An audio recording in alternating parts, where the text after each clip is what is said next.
সমবেত শুধু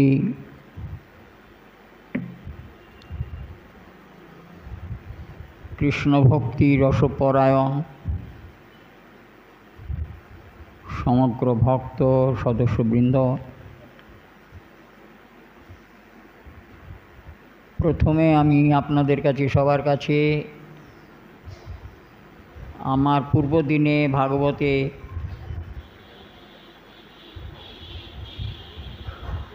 কিছু ভুল কথা বলে ফেলেছি, কিছু নয় একটি, আর সেই ভুল কথার মাসুল হিসাবে আমি আপনাদের সবার কাছে ক্ষমা প্রার্থী। কাছে দূরে যারাই এ ভাগবত শুনবেন তারা বিষয়টা সংশোধন করে নেবেন। তো আমি একা কেন ক্ষমা চাইব, এখানে যারা আছেন সবারই ক্ষমা চাওয়া উচিত। এই সমস্ত অসংখ্য ভক্ত তাদেরও ক্ষমা চাওয়া উচিত, কারণ ঘটনাটা হয়েছে সেই 10 বোকার মতন।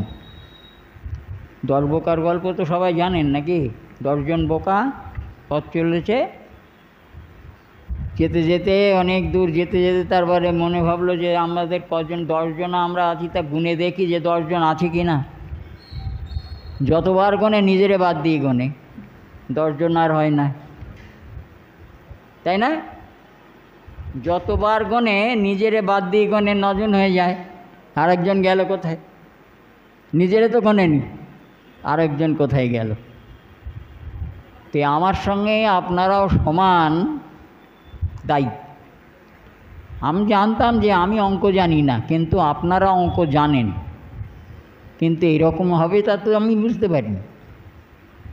4 × 28 যুগে কত হয়? 112 যুগ।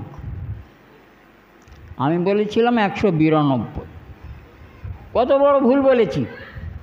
আর আপনাদের কাছে জিজ্ঞেস করেছিলাম, আপনারা কেউ কোনো কথা বলেননি। অতএব সকলের ক্ষমা চাওয়া উচিত একসঙ্গে।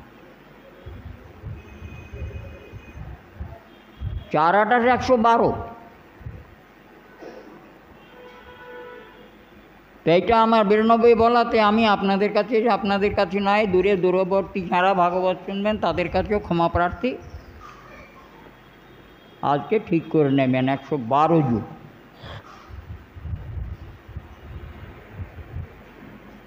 ধন্য কলিযুগ শ্রীমন মহাপ্রভু এসেছে।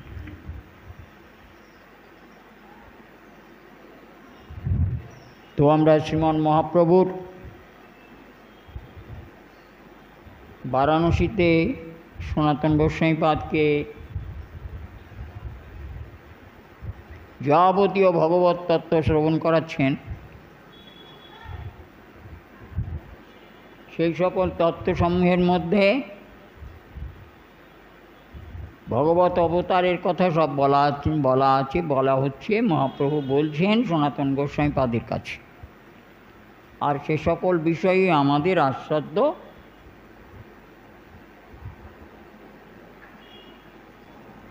অনেক কথা বলা হয়েছিল মুনিগণের কথা। মুনিগণ ঈশ্বরকে জানেন কি করে, সেই সম্বন্ধে তো আলোচনা হচ্ছিল গতদিনে। ঈশ্বরকে কিভাবে জানা যাবে না, তার 2টি লক্ষণ দ্বারা তাকে জানা যায়। একটা হচ্ছে স্বরূপ লক্ষণ, আর একটা হচ্ছে তটস্থ লক্ষণ। স্বরূপ লক্ষণ আর তটস্থ লক্ষণ, এই 2টি লক্ষণ দ্বারা ঈশ্বরকে মুনিগণ চেনেন। এ প্রসঙ্গে তো আমরা অনেক কথা বলেছিলাম। তার আকৃতি, প্রকৃতি, এ সকল স্বরূপ লক্ষণ। আজকে আরেকটু বলবো, একটু আগরম বাগরম গল্প করব আপনাদের সঙ্গে। স্বরূপ লক্ষণ।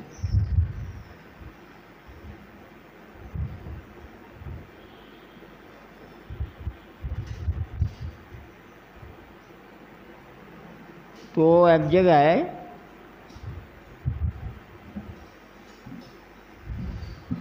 আমি একটা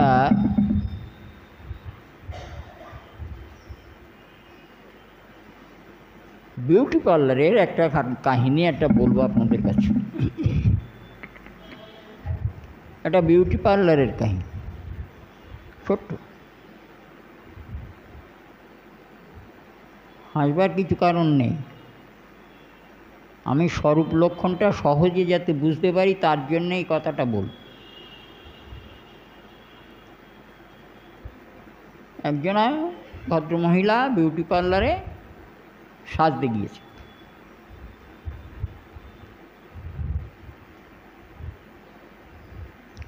তো কীরকম সাজা হবে না, আমাকে যেন এই 16 থেকে 18 বছর বয়সী একটা মেয়ে মনে হয়। ওনার বয়স হচ্ছে 60 বছর। শুনতে পেয়েছেন সবাই? সবাই শুনতে পেয়েছেন? ওনার বয়স হচ্ছে 60 বছর। উনি বললেন আমাকে 16 থেকে 18 বছর বয়সী একটা মেয়ের মতন সাজিয়ে দেব। বুঝতেই পারছেন যে কত টাকা লাগবে, আর সাময়িক সেটা।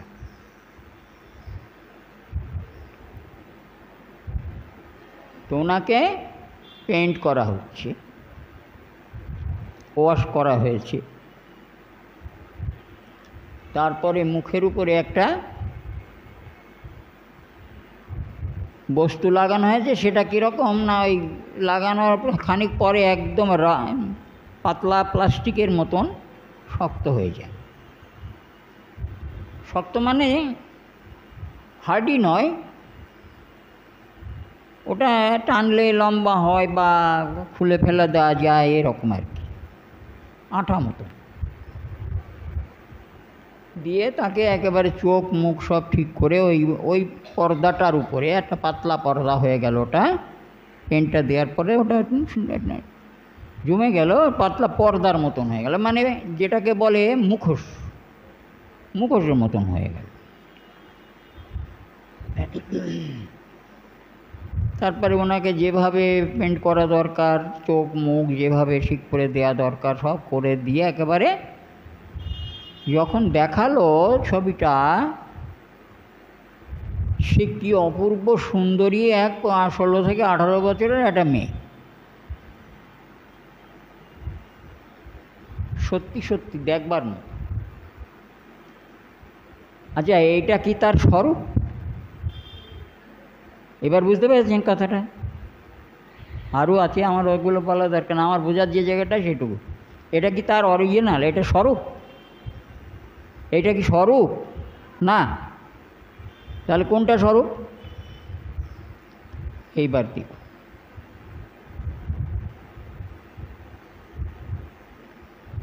তারপরে এগুলো আর কিছু নয়, মানে অ্যাডভার্টাইজ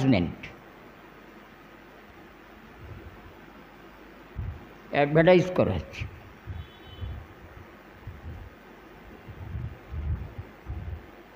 তার মুখের উপর থেকে ওই পর্দা আস্তে আস্তে মুখ থেকে ধরে প্লাস্টিকের মতন টেনে তুলে ফেলা হলো।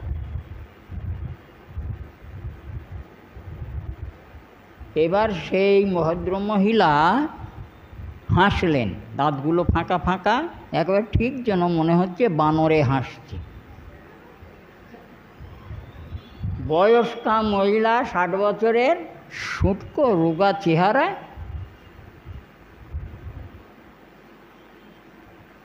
একটা বিচ্ছিরি চেহারা। তাকে এই করা হলো, 16 থেকে 18 বছর বয়সে এক সুন্দরী মহিলা তৈরি করা হলো।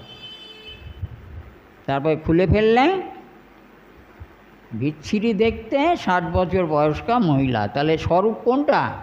এই 16 থেকে 18 বছর বয়সী করা হলো ওইটা না এটা? স্বরূপ বিচার বলছি আমি, সহজে বুঝে নিন। ওটা হচ্ছে নকলি, আর এটা হচ্ছে আসলি।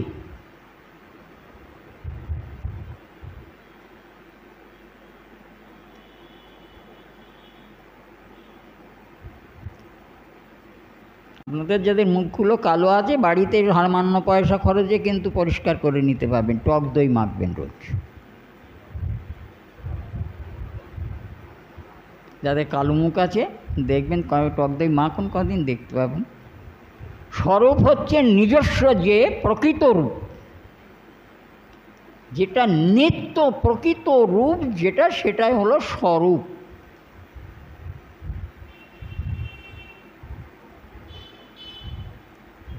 শরীরের উপরে কোনো প্রকার রং চং মেখে রূপ বের করা নয়। তো শ্রীমন মহাপ্রভুর স্বরূপ বিচার করেছেন তো সাধু শাস্ত্র পণ্ডিত বনে, আমরা নয়। আর যারা ঈশ্বরকে বিচার করে প্রকাশ করতে পারেন তাঁরাই বিচার করেছেন।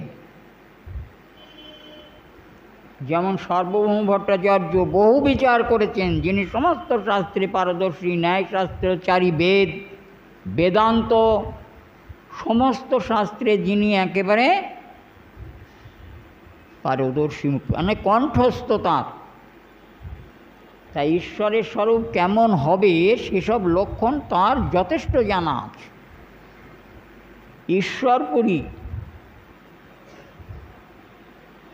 এবার বিচারক নীলাম্বর চক্রবর্তী, তার জন্ম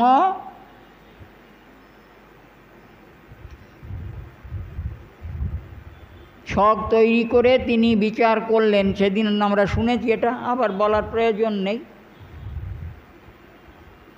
পঞ্চসূক্ষ্ম, পঞ্চদীর্ঘ এসব বলা হয়েছিল, তো ওইটা মেনে নিন। 32টা লক্ষণ আছে মহাপুরুষের। তিনি সাক্ষাৎ ঈশ্বর, তাঁর শরীরে 32টা লক্ষণ অবশ্যই থাকবে।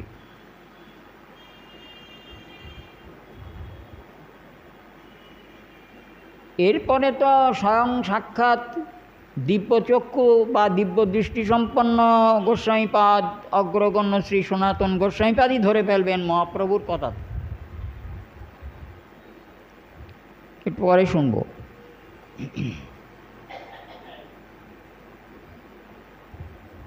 তাহলে স্বরূপ লক্ষণ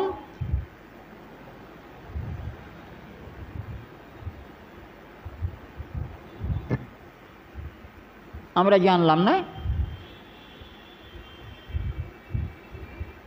আমি 18 বছরের নই, আমি 60 বছরের।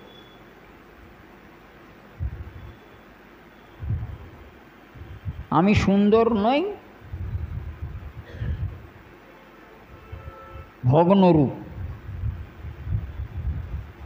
আর তটস্থ লক্ষণ কার্য দ্বারা বিচারী, তটস্থ লক্ষণ।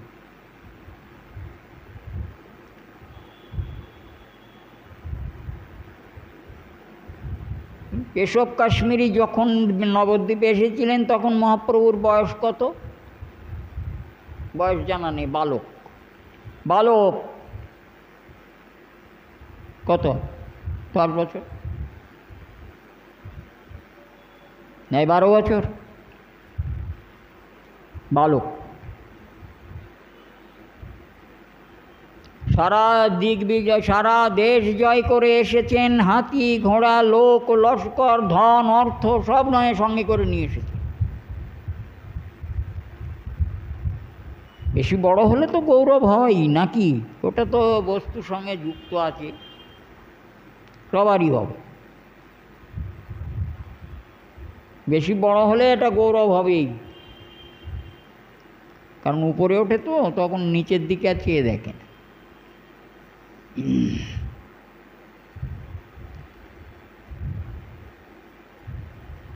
সবাই মিলে নবদ্বীপে তো ভয় পেয়ে গেল। তার সঙ্গে তর্ক করবার মতন পরিস্থিতি কারোর নেই, কেউ তর্ক করতে পারবেন না, কারণ কেশব কাশ্মীরির সম্বন্ধে সবাই জানতেন, সারা ভারতবর্ষ জানত।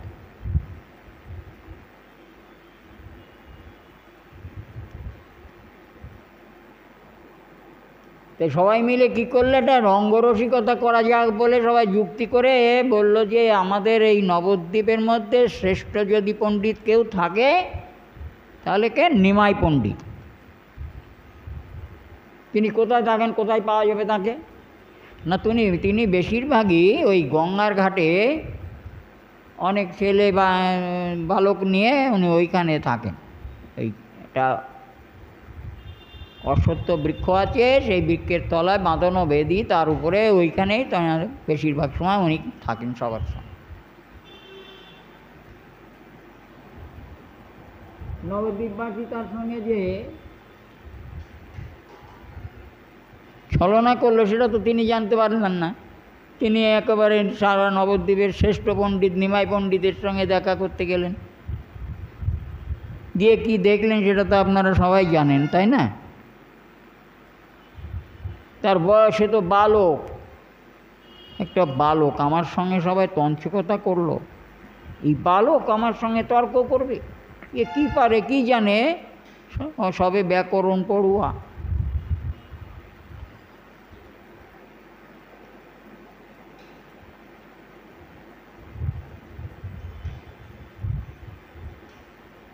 তো তর্ক তো হলো। 1 ঘন্টার মধ্যে 100 শ্লোকে গঙ্গা মাহাত্ম্য বর্ণন করলেন। গঙ্গা 1 ঘন্টার মধ্যে 100 শ্লোক, 4টের কমে শ্লোক হয় না।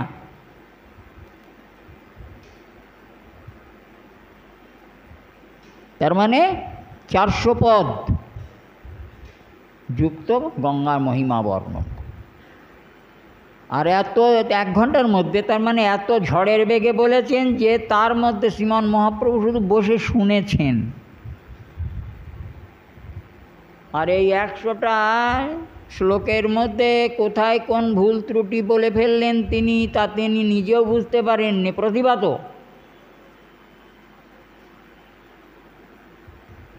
আর মহাপ্রভু তার মধ্যে কোথায় কি ভুল করেছেন সেটা ধরে ফেলেছিলেন, তাই না? কার্য, অলৌকিকত্ব, যে কোনো মানুষের পক্ষে সম্ভব নয়। শরীরী ন,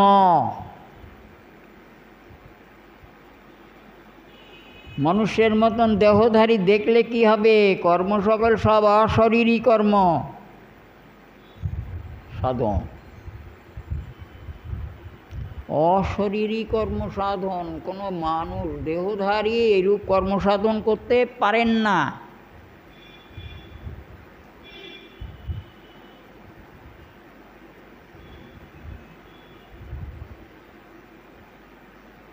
ওই 100 শ্লোকের মধ্যে কোন শ্লোকে কি ভুল তিনি ধরে বললেন, এই ভুল হয়েছে, এইখানে এই অলঙ্কার দোষ হয়েছে, এই হয়েছে বলে দিল। কেশব কাশ্মীরে একটা কথাতেই, 1 শ্লোকের আলোচনাতেই ব্যাস হয়ে গেছে। কীরকম হলো?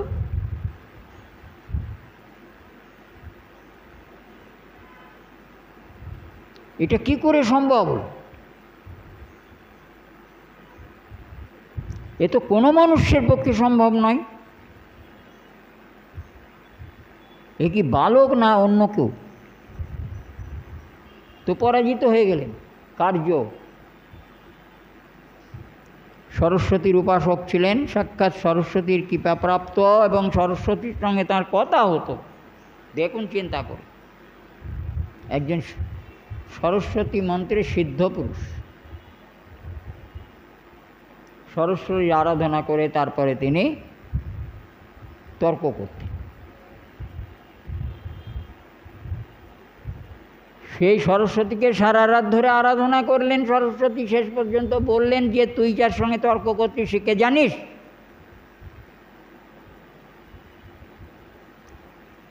আমি তো আবার আপনাদের বলেছি যে কোনো মিডিয়াও ছিল না, কোনো রিপোর্টারও ছিল না। তাই এখন মিডিয়ার কথা বা রিপোর্টারের কথা না জানলে, রিপোর্টাররা ঠিক বলছে না মিডিয়া ঠিক বলছে, তাও তো আমাদের এখন বিশ্বাস হয় না, তাই না? সব মিডিয়ার কথা বিশ্বাস হয় আপনাদের?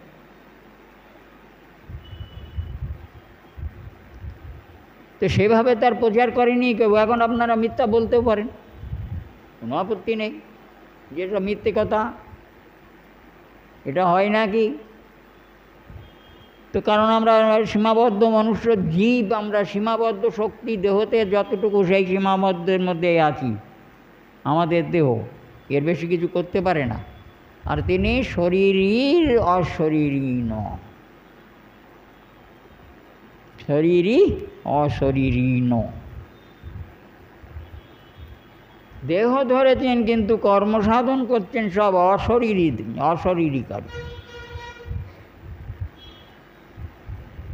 মানুষে পারে না। আমাদের দেহে কর্মসাধনের একটা লিমিট আছে, একটু খাটার পরে আমরা পরিশ্রান্ত হয়ে বসব।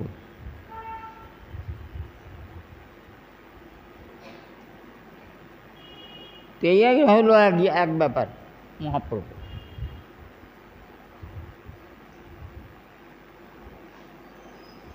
সরস্বতী বললেন উনি আমার স্বামী, আমি স্বামীর সঙ্গে তর্ক করতে পারি না। আরে বাবা, আজকের হলে তর্ক করতে পারতাম।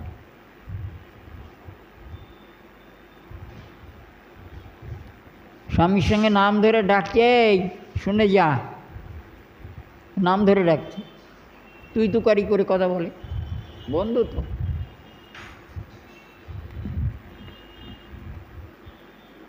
তো সরস্বতীরা সেটা পারবেন না।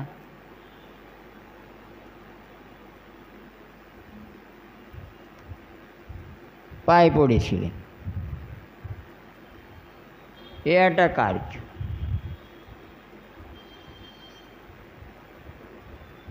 চপল গোপালকে প্রভু নিজে তো কিছু করেননি, সারা অঙ্গে কুষ্ঠব্যাধি।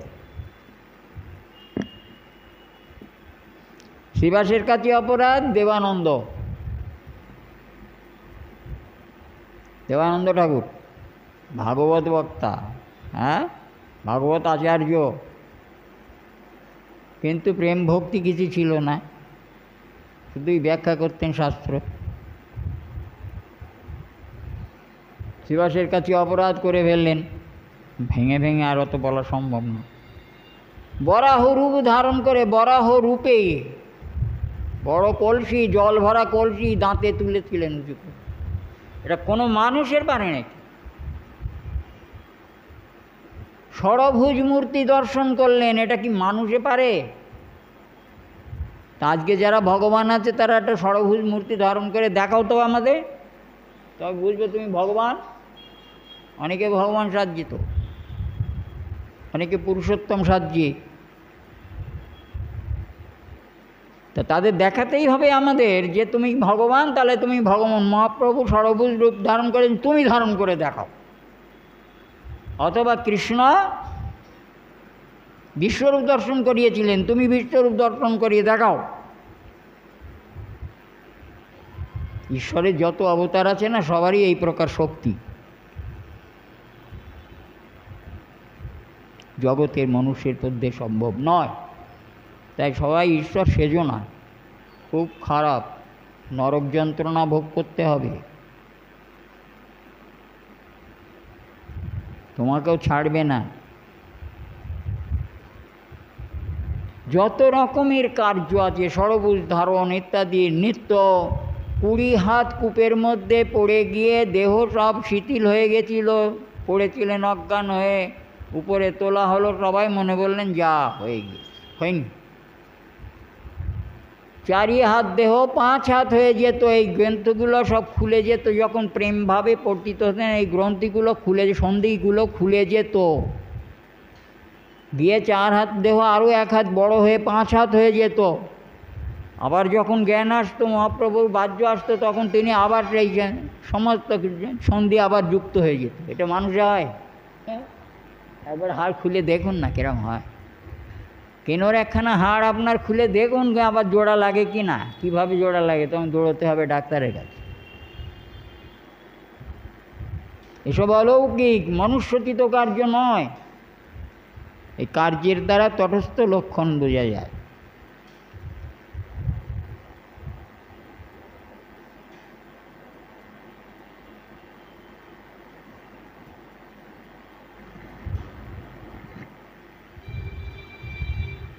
জন্মাদ্যস্য ইয়ত হন্যয় আদিতরস্যার্থস্য অভিজ্ঞ সরাট। तेने ब्रह्म हृदया आदि कवये मुज्जन्ति शूराया।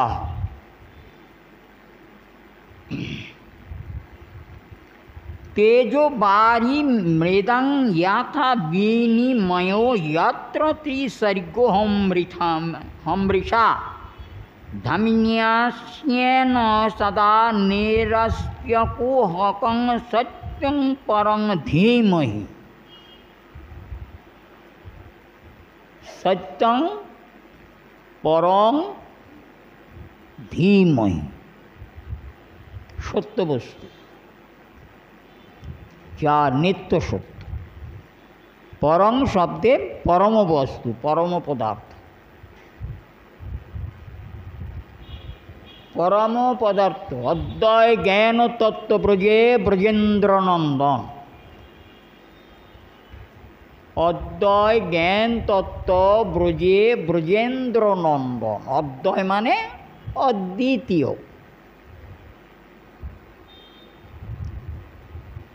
কৃষ্ণ সম্বিত। কৃষ্ণ সম্বিত, সম্বিত শব্দে কৃষ্ণ জ্ঞান। অদ্বিতীয় জ্ঞান তত্ত্বস্বরূপ হলেন ব্রজের ব্রজেন্দ্র নন্দন অর্থাৎ শ্রীনন্দ নন্দন।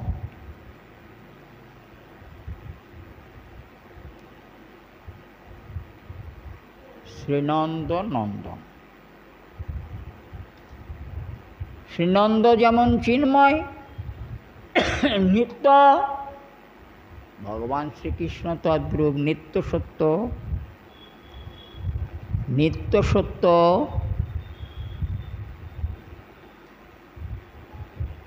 এই সমস্ত ব্রহ্মাণ্ডের যাবতীয় বিশ্ববস্তু দৃষ্ট হচ্ছে,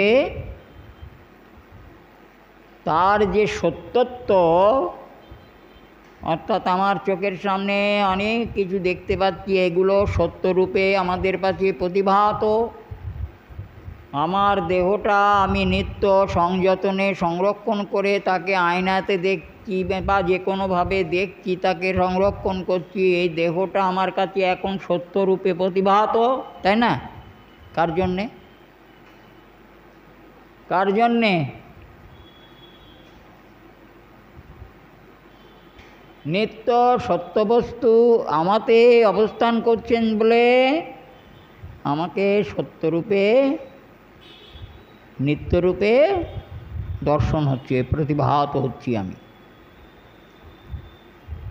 মহাজন বললেন সৎ চিত आनंद को जानो, कोई सत ठीक है और सब झूठा है।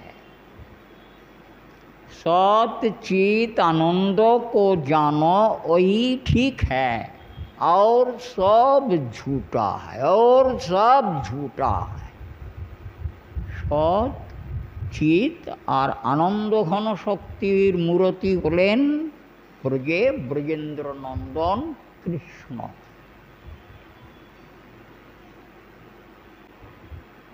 আর কেউ নয়।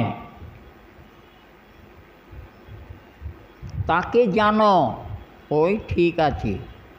আর সব যা দেখছো না এই জগৎ ব্রহ্মাণ্ডে যাবৎ বস্তু সব মিথ্যা।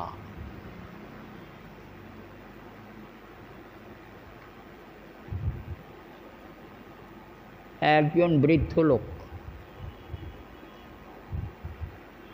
একজন বৃদ্ধ লোক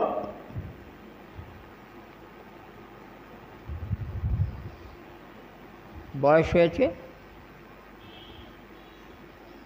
উনি বিছানায় শুয়ে থাকেন, উঠতে পারেন না, কিন্তু জীবিত আছেন।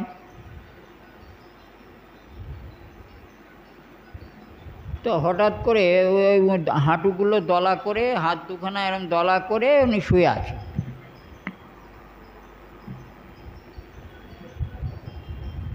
তা হঠাৎ করে উনি বিছনার মধ্যে মারা গিয়েছেন।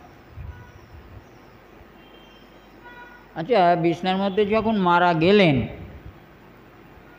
ধরুন আমাদের বাড়িতে কেউ হতে পারে, তো যখন মারা গেলেন উনি দলা হয়ে হাঁটু দলা করে হাত দলা করে শুয়েছিলেন, আপনি কি করবেন? আপনারা কি করবেন? জানা আছে কি করা দরকার? এখন মারা গিয়েছে তো সে তো হাত পা নাড়ছিল তো আগে,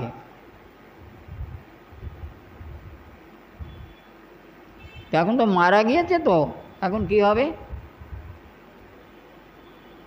সঠিক করে বলা সম্ভব না। না, ওর হাঁটুগুলো তো দলা হয়ে আছে বাবা, ভাঁজ করা, হাত দুখানা ভাঁজ করা আছে। আপনি কি করবেন? আর কেউ আশেপাশে থাকে আপনার বাড়ির আত্মীয় স্বজন বন্ধু বান্ধব, তার যারা আছে তারা বলবে ওরে হাত পা ধরে টান দে, সোজা কর, বলবেন কি না?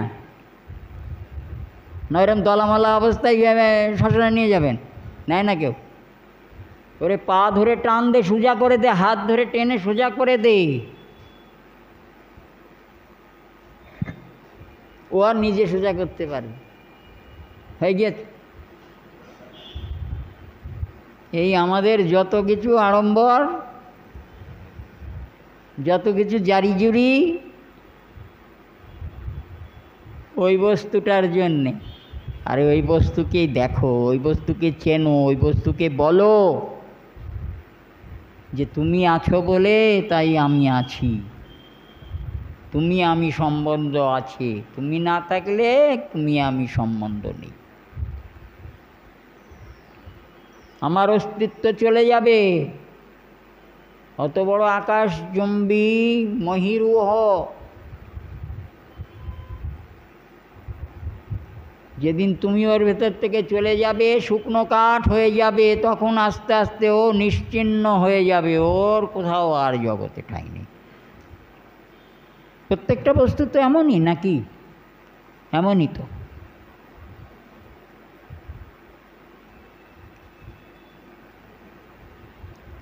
তুমি আছো তাই আমি আছি, তুমি সত্য, আমাতে আছো তাই আমি সত্যরূপে প্রতিভাত হয়ে আছি। কথা বলো কৃষ্ণের সঙ্গে, ভেতরে বসে বসে রোজ একবার করে কথা বলো যে তুমি আছো তো, তাই জন্যে আমার এত জারি জুরি। তাকে দেখো, তার সঙ্গে একটু কথা বলো, তার দয়ার কথা একবার চিন্তা করো। সত্যং আর পরং, পরং মানে পরমং, পরম বস্তু, আদি তত্ত্ব। কৃষ্ণ হলেন আদি তত্ত্ব, তিনি আদি। আদি শব্দে ছিলেন, আছেন, থাকবেন। আদি শব্দে ছিলেন, আছেন, থাকবেন।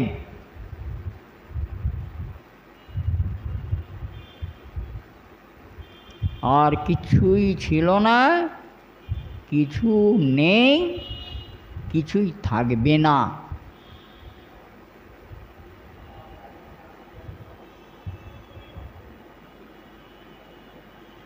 তো এখানে যা কিছু বলেছেন তার সব বাংলা অর্থ যদি করে বলতে হয় আমার অনেকটা সময় লাগবে, অনেক কথা তো। ব্রহ্মহৃদা, যিনি একদিন ব্রহ্মার হৃদয়েতে বেদ প্রকাশ করেছিলেন, যিনি একদিন স্বয়ং ব্রহ্মার হৃদয়েতে বেদ প্রকাশ করেছিলেন এবং তার মুখ দিয়ে বেদ বর্ণন করিয়েছিলেন, অর্থাৎ বেদবক্তা স্বয়ং ব্রহ্মা, যার কৃপাতে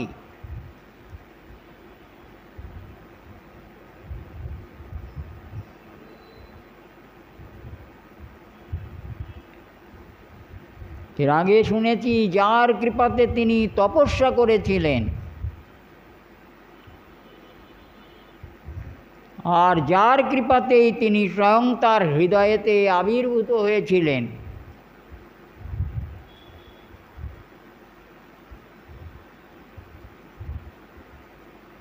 যার কৃপাতে তিনি তাঁর বৈকুণ্ঠ দর্শন করেছিলেন,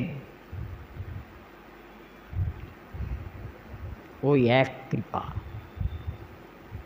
আপনাকে কেউ কৃপা করবে না,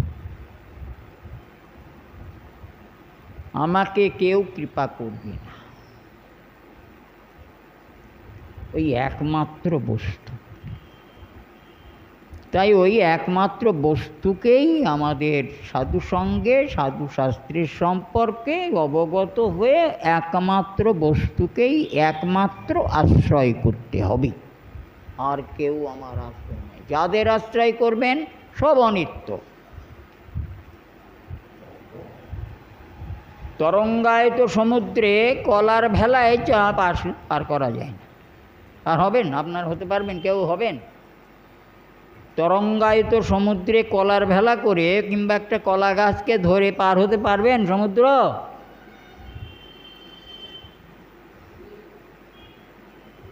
হয়ে যাবে? তা হয় না। আমরা কলার ভেলা ধরতে বা কলার গাছ থেকে ধরে সমুদ্র পার হতে চাই না। এই সংসার সমুদ্র যাকে ধরলে পার হওয়া যাবে, পার হতেই হবে না, ও উবে যাবে যার চরণ ধরলে। সমুদ্র সরা হয়ে যা গোষ্পদায়তে, গোষ্পদায়তে গরুর পায়ের খুঁড়ে যেটুকু জল ধরে তার মতন হয়ে যাবে সংসার সমুদ্র।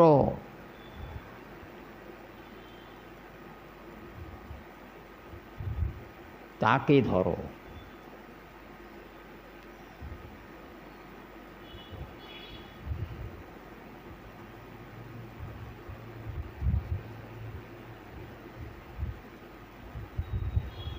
ভজ শ্রীকৃষ্ণ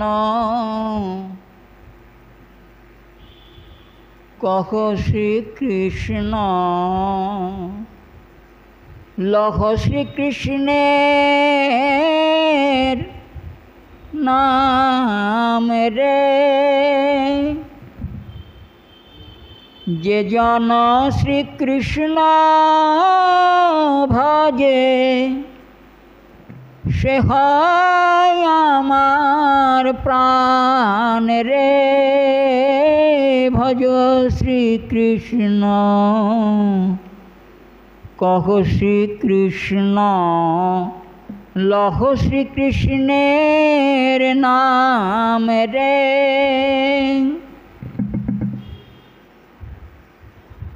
প্রভু রোজ হরিদাস আর নিত্যানন্দকে বলতেন যে নগরে নাম বিতরণ করুন। আর সারাদিন পরে নাম বিতরণ করবার পর কোথায় কি ঘটলো না ঘটলো, কে নিল না নিল, এসে আমাকে বিকেলে বলবে, অপরাহ্ন সময়।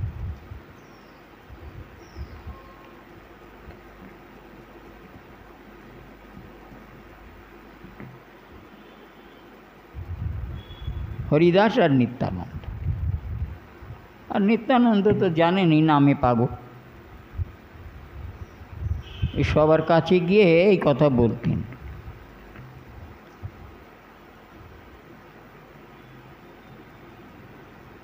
ভজ শ্রীকৃষ্ণ, লহ শ্রীকৃষ্ণ, কহ শ্রীকৃষ্ণ, অথবা ভজ শ্রীকৃষ্ণ, কহ শ্রীকৃষ্ণ, লহ শ্রীকৃষ্ণের নাম। আর যে জন কৃষ্ণ ভজে সে হয় আমার প্রাণ। তোমার প্রাণ হয়ে লাভ কি? আমার, আমি যদি কৃষ্ণ ভজি তোমার প্রাণ হয়ে লাভ কি আছে? বলে কৃষ্ণ তুমি ভজন করো আর আমার প্রাণ হয়ে যাবে, আমি তোমাকে নিয়ে যাব, কাঁধে করে বয়ে নিয়ে যাব। তুমি আমার একান্ত আপন হয়ে যাবে, আমি তোমাকে নিয়ে যাব, সাথী করে নিয়ে যাব। কৃষ্ণ ভজন করতে হবে তো। একমাত্র তত্ত্ব সচ্চিতানন্দ কো জানো। এই সচ্চিতানন্দ বিগ্রহ, ঘন বিগ্রহ হলেন কৃষ্ণ। তিনি পরম পদার্থ, পরম বস্তু। তিনি ছাড়ার কিচ্ছু নেই, ছিল না, থাকবেন। ওদের কলার ভেলা নয়।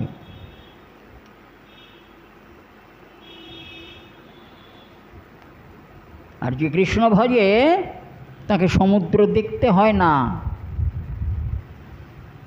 ও কৃষ্ণ বলতে বলতে গরুর পায়ের খুরের মতন সহস্র খুরের জল পার হয়ে যেতে পারে কথা বলতে বলতে, তেমনি কৃষ্ণ বলতে বলতে সে সমুদ্র দেখতে পাবে না, সমুদ্র নেই, ছোট হয়ে গিয়েছে কৃষ্ণের কৃপাতে। আর কেউ তোমায় পার করতে পারবে না।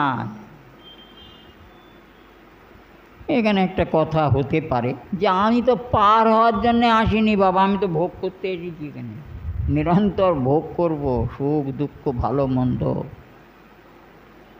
খাবো ঘুমাবো, স্ত্রী পুত্র কলত্র নিয়ে সংসারেতে একেবারে কলরবে পরিপূর্ণ হয়ে থাকবো, যেদিন যা খেতে ইচ্ছা হবে কখনই তাই করে খাওয়াবো। এটাই জন্যেই তো এসেছি, ধন অর্থ উপার্জন করছি এখানে, এটাই তো আমার কাছে সত্য। ওরে বাবা রে, তোকে বাইরে বের করে দেবে। তুই যত প্রিয় হোস না কেন, যার জন্যে প্রিয় সে বেরিয়ে গেলে তোকে ও উঠোনে বের করে দেবে। হ্যাঁ, কান্নাকাটি হামাগুড়ো কতক্ষণ দেবে, তারপরে যা আবার তা হয়ে গিয়েছে। এত প্রিয়জন তুই ছিলি ঘরের মধ্যে, তোকে তুই এত প্রিয় ছিলি, এত প্রিয় ছিল তোর, তুই তো এখন তো তার তোরকে কেউ মনেও রাখে। মনে আছে আমার বাবা চলে গিয়েছেন কবে, আমি তখন 7-8 বছর বয়স।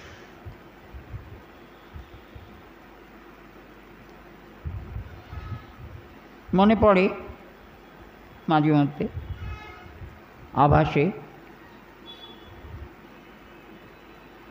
মা চলে গিয়েছেন 36 বছর বয়স, মাকে মনে পড়ে।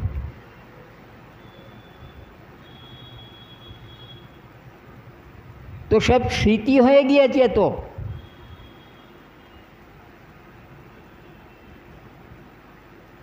এগুলো স্মরণপটে আছে।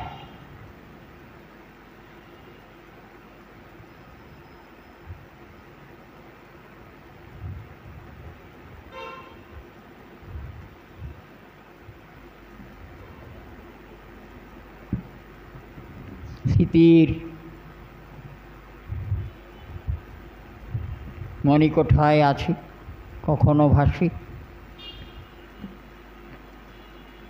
সব তো অনিত্য, আর যিনি নিত্য তিনি আমাদের স্মৃতিতে। তাই তোমার মধ্যে যতক্ষণ তিনি সুস্থভাবে আছেন, তুমি সুস্থভাবে তার কথা বলো, তার সঙ্গে কথা বলো, তাকে দেখো, তাকে চেনো, জীবন সার্থক হয়ে যাবে। তো সত্যং পরম, সেই সত্য এবং পরম পদার্থ যিনি ব্রহ্মা হৃদয়েতে বেদকে প্রকাশ করে তার মুখ থেকে বেদকে প্রচার করেছেন, সেই ভগবান শ্রীকৃষ্ণ। ব্রহ্মা পেয়েছিলেন, ব্রহ্মা বেদ রচনা করেছেন, ব্রহ্মা না, ব্রহ্মার হৃদয়ে তিনি প্রকাশ করেছেন সেই সত্য বস্তু, সেই পরম বস্তু।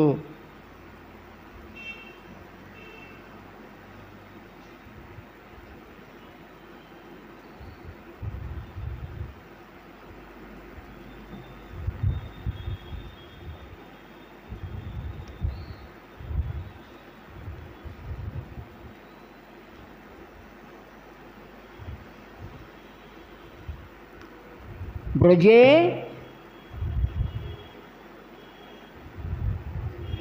মাতা পিতা মাতৃপিতৃস্থানীয় গোপগণ গোপীগণ সখাবল প্রেয়সী গোপীগণ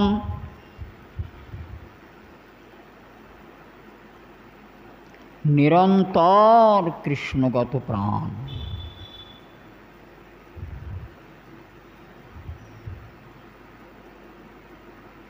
নিরন্তর কৃষ্ণগত প্রাণ।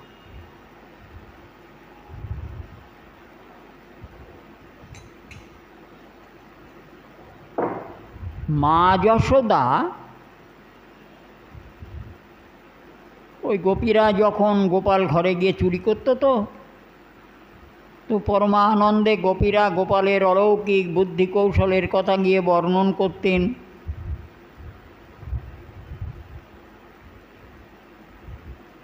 তো মা যশোদা আপনাদের অনেক কথা বলেছিলেন, মনে আছে আপনাদের?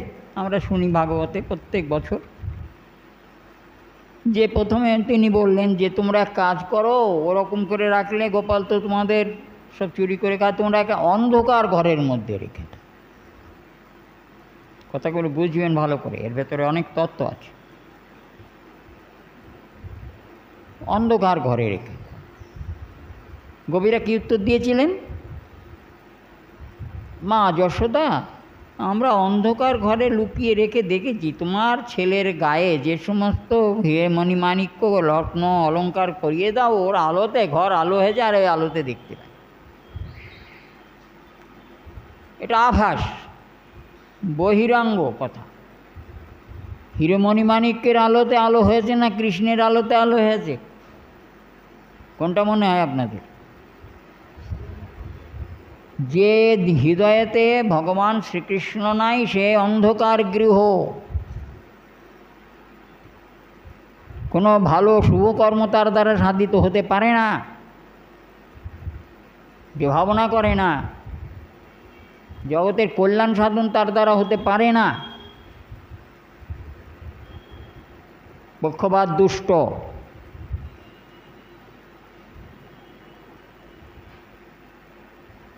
আর তিনি ছাড়া তো অন্তরে কেউ নেই, জানো আর না জানো, তুমি যাই করো।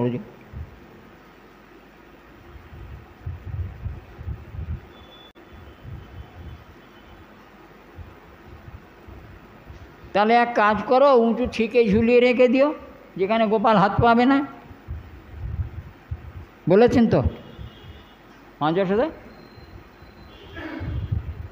বললেন মা গো, আমরা তাও করে দেখেছি, তাতেও নিষ্কৃতি নেই। গোপাল কি করে জানো? আরও সখাদের সঙ্গে নিয়ে যায়, কাউকে বলে উপর হ,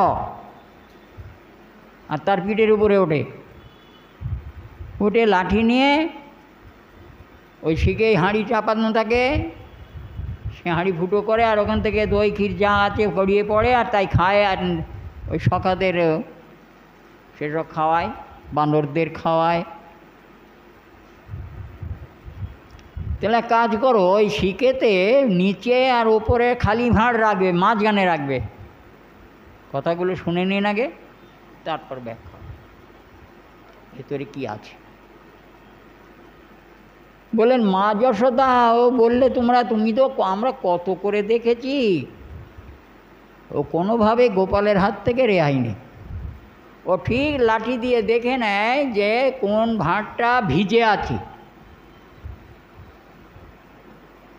কোন ভাঁড়টা ভিজে আছে?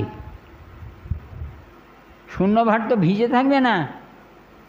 যার মধ্যে ক্ষীর দই আছে ওইটা ভিজে হবে, আর ওই লাঠি দিয়ে এরম করে ঠোকা মারে। যার মধ্যে কিচ্ছু নেই, এমটি ভেসেলস, সাউন্ড মাছ, ওটার গায়ে হাত দেয় না। ঠিক যেটা ঠুকা দিয়ে দেখে ভারী আছে এবং ভিজে আছে, ওটাকে ফুটো করে। তোমার ছেলের এমন বুদ্ধি, রেহাই নেই। তাহলে এক কাজ করো, যে ঘরে সব জিনিস থাকে ও ঘরে রেখো না, অন্য ঘরে রেখে, আর ওই ঘরে কোনো ছেলে পিলে ঘুম পাড়িয়ে রেখো, আর ওই মেঝে গোবর দিয়ে রেখো। শুধু আগে শুনে যান, তারপরে আসছি বিচারে।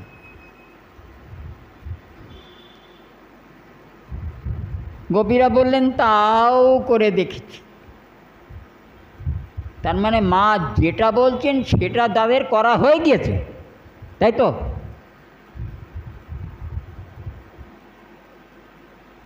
কারণটা কি? এসব কথা তো বলা হয় না। মা যেটা বলছেন সেটাই বলছেন, আমরা করে দেখেছি, ওতে কিছু হয়নি।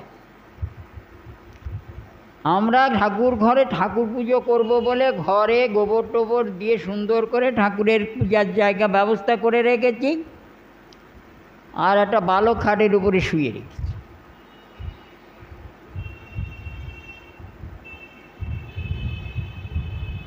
কিছু না পেলে ওই বালকটার চিমটি দিয়ে ঘুম ভাঙিয়ে দেয়, আর সে চিৎকার করে ওঠে। ধরা পড়লে নানান কথা বলে বেশ যুক্তি দিয়ে পালিয়ে যায়। আর ঘরে কিছু না পেলে গোবর দেওয়া জায়গা ঘরের মধ্যে, সেখানে বসে বসে কি করে আর কি বলবো। আমাদের ঠাকুর পূজার জন্য গোবর দিয়ে রেখেছে, সেখানে বসে মলমূত্র ত্যাগ করে। মা যশোদা যত শুনছেন ততই বিস্মিতা হচ্ছে। গোপালের বুদ্ধি অমানুষিক, কোনো মানুষে হয় না। গোপীদের যে কথাটা বলছেন সেটা বলছে আমরা সব করে দেখেছি। তার মানে গোপীরা বুদ্ধি চালিয়েছেন। মা তো জানেন এগুলো কেন বুদ্ধি চালিয়েছেন না। তারা এই সমস্ত বুদ্ধি সাধন করতেন কি জন্যে না, গোপাল কি কৌশল পরের দিন করে তা দেখবার জন্যে, কি তার বুদ্ধি চাতুরালি প্রকাশ করে তা দর্শন করবার জন্যে তারা আগে ভাগে নানান গোপীর ঘরে নানান ব্যবস্থা করে রাখতেন। গোপালের বুদ্ধি চাতুরালি দর্শন করবার,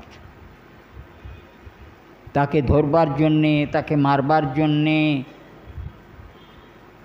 তাদের দই ক্ষীর ননি নষ্ট করছে বলে তারা শাসন করবার জন্যে নয়, শুধু তার অমানবিক এবং অলৌকিক বুদ্ধি কৌশল দর্শন করবার জন্যে, এবং তা দর্শনে তারা চিরমুগ্ধ হয়ে থাকে। এজন্যে নানা উপায় তারা প্রস্তুত করতেন, গোপাল যেন আমাদের ঘর না ছাড়ে। বুঝেছেন?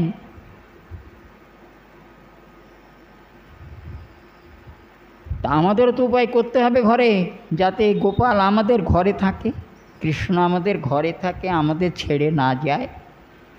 নানান উপায় তৈরি করতে হবে যাতে কৃষ্ণের সন্তোষ হয়।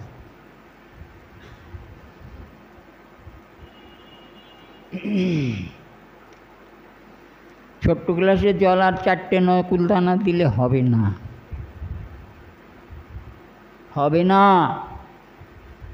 নানান উপায়ে গোপালের সেবার বস্তু প্রস্তুত করতে হবে, রোজ দিতে হবে, নিজেকে ওই নিয়োজিত করতে হবে তার সেবায়।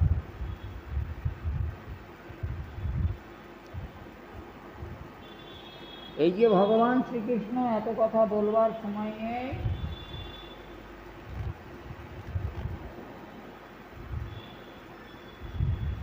আদি কবি ব্রহ্মা তার মুখে বেদ প্রকাশ করলেন,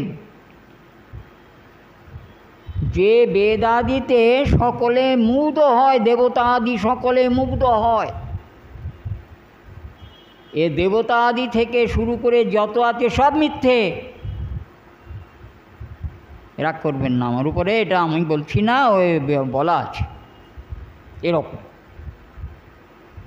কোনো কিছুই সত্য থাকবে না, কিচ্ছু থাকবে না, স্বর্গাদি কিচ্ছু থাকবে না, দেবতা আদি কিচ্ছু থাকবে না, প্রলয়ে সব কৃষ্ণে অন্তর্নিহিত হই। তাদের কেন ভজন করব? কি আছে তাদের? আমার কৃষ্ণ দিতে পারে না, আমার কৃষ্ণ দিতে পারে না, আমার কৃষ্ণ আমার গ্রহদোষ কাটাতে পারে না। তোমার তো বিশ্বাস নেই, তাই তুমি গ্রহরাজের কাছে যাও, তুমি কৃষ্ণ বলো না।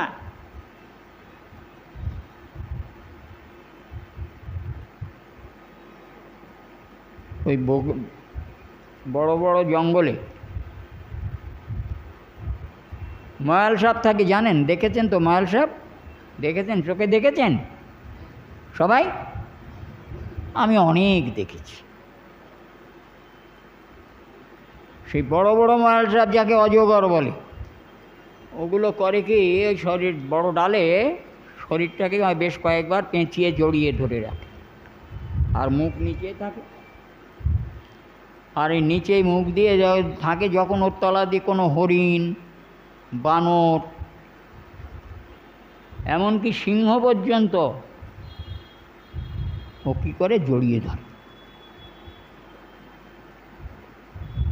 ওর শরীরটা তো গোল পাক দেয়, তাই না? কিন্তু তার শির দাঁড়ার শক্তিটা একবার দেখুন।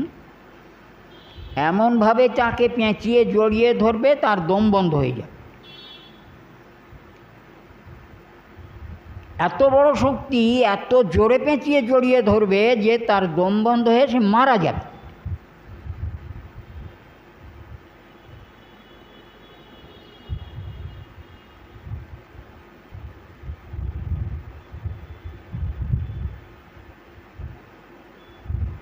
আমাদের কৃষ্ণ বিস্মৃতি হয়েছে, এরকম মায়া আমাদের ময়াল সাপের মতন, অজগর সাপের মতন এমনভাবে জড়িয়ে পেঁচিয়ে ধরেছে যে আমাদের দম বন্ধ হয়ে আসে। নিষ্কৃতি পাবার উপায় নেই।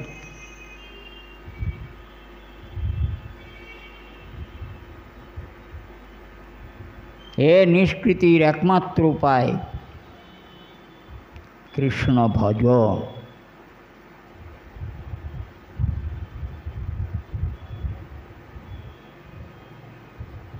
মায়া সর্প, মায়া অজগর আমাদের জড়িয়ে ধরতে পারবে না।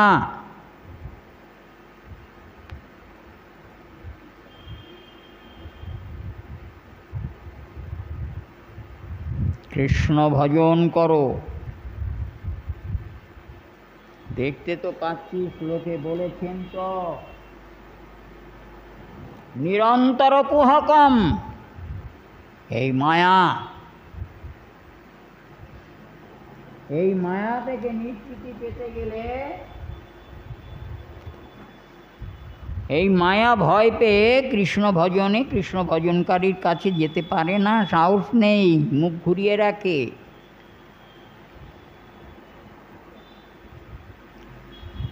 কৃষ্ণ বহির্মুখতার দোষ দিয়ে মায়া আমাদের সবসময় আচ্ছাদন করে রেখেছে। সাধু মহতের কোনো কৃপা গুণেতে সেই বেষ্টনী থেকে আমরা মুক্ত হতে পারি।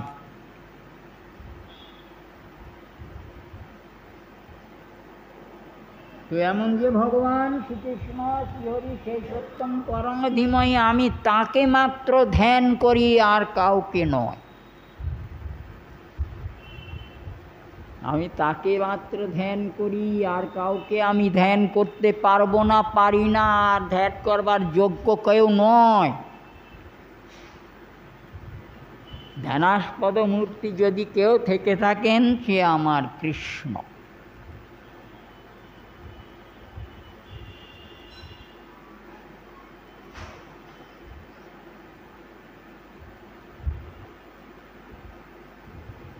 কুল্লেন্দি বরমেন্দু কান্তিবদনম বরভতংশ প্রিয়ম শিবৎসঙ্কমুদরম কৌস্তুভধরং পীতাম্বরং সুন্দরং গোপীনাং নয়নোৎপলার্চিত তনুম গোপ সংঘাবৃতম গোবিন্দম তমহং ভজামি।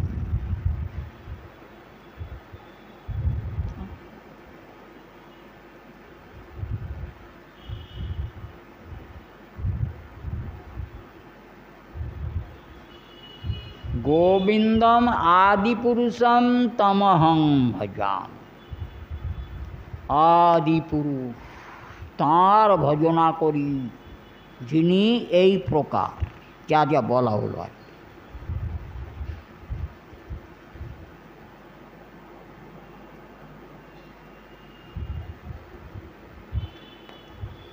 এই শ্লোকের মধ্যে আরও কথা আছে, আর বর্ণনের প্রয়োজন নেই। আবার আগামী দিন অন্য বিষয় যা বর্ণন করবেন শ্রীমন মহাপ্রভু গৌর সুন্দর, অনেক কথা, ভালো ভালো কথা আছে, আমরা আস্বাদন করব। আজকে আর নয়। নিতাই গৌরী সীতানাথ প্রেমানন্দে হরি হরি বল।